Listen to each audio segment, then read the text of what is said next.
But there are people here today whose lives are on the slippery slope to badness. And that's just what's going to happen to you. You'll start to wonder if really the things you put up with should be put up with. You'll start to wonder, is it really necessary that you do all the work?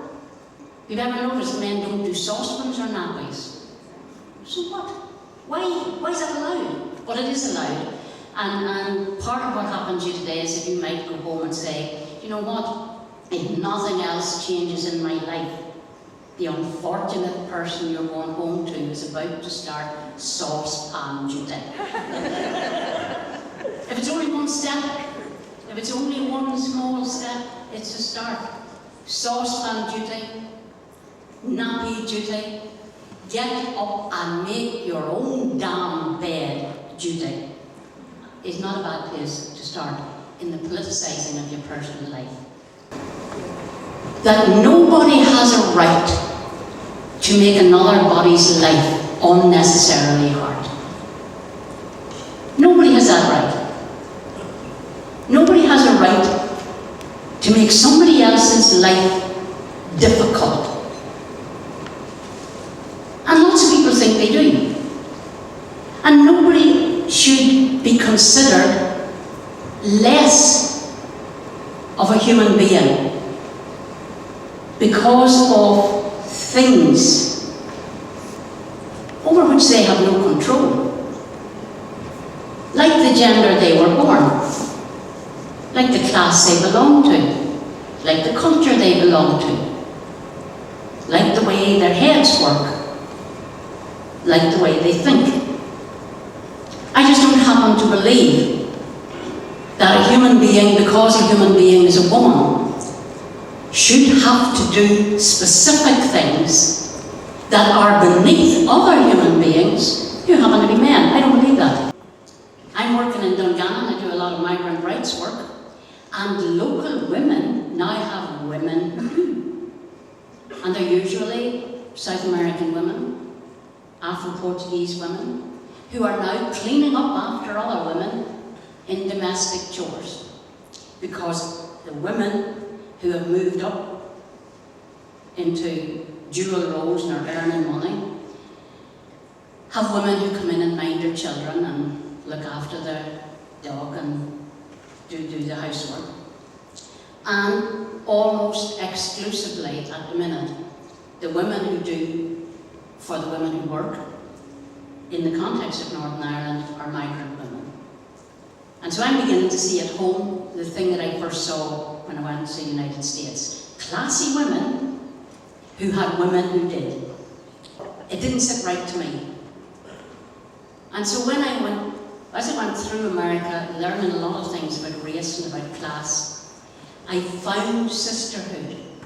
But I found it with women of colour.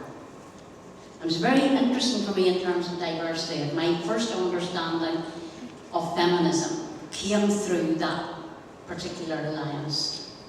And the reason I understood it, and the reason I had sisterhood with those women, was that their social-economic background was the same as mine.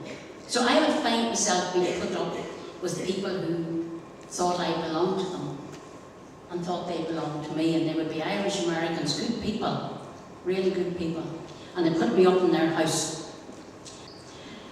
So whenever I would be stopping in these houses with Irish Americans, I would tend to gravitate to conversations with people that I knew I could hold a conversation with, which would be, well, for better words, so they didn't like to use them because of their connotations in the Irish situation, indentured servants. And I see the same thing happening here. So my first learning about women was with these women. And I had another sisterhood with them. They came from experiences of oppression. It wasn't just an individual thing. They came, so when I was talking to Afro-American women, they understood their history as I understood mine. They understood the double and triple oppressions. They understood multi-identities, as we call it now. And they knew all that ins and outs of being with your own people fighting oppression and then fighting with them about women's rights within your own community. They knew and understood that dynamic. They knew every woman is not my sister and every man is not my enemy, instinctively, as I did. And so they were the people that I knew. They taught me, met them, welfare rights mothers. They taught me how to politicise my own experiences as a woman. Went to Nevada, and that was the first time that I saw poor women of colour and poor white women working together. And part of the reason was there was no welfare at all in the state of Nevada. And I said, what do women do? And they said, prostitution's legal. And this was in the richest country in the world. So that's where I got, that's where I began to get aware of things and see what those women were doing. And then see that exchange of ideas. You've no idea how important that is. And I'm glad I'm still here. But most people don't learn what they learn in as dramatic circumstances. But the methodology of learning is still the same. We learn more when we mix with people and listen. When we share the things that we know, when we share the things that we need, when we share the experiences we have, and recognise that we do know. We do know. Knowledge is not in the book, and experience is not, and power is not necessarily up here. We do know. We know the answers, we know the problems, we know the way forward. We just can't collectively find it if we don't sit around tables like this, if we don't educate ourselves, if we don't set our own learning agendas and our own action agendas. And how can we do that if we don't have women's space? We need to keep the women's space open.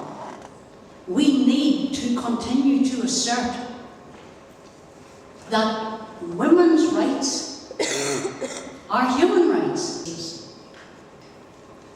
So what I'm saying to all of you is, I don't know where you're coming from, but I have bad news for you. The fact that you're sitting around these tables, I have a fair idea where you're going. Welcome to the sisterhood.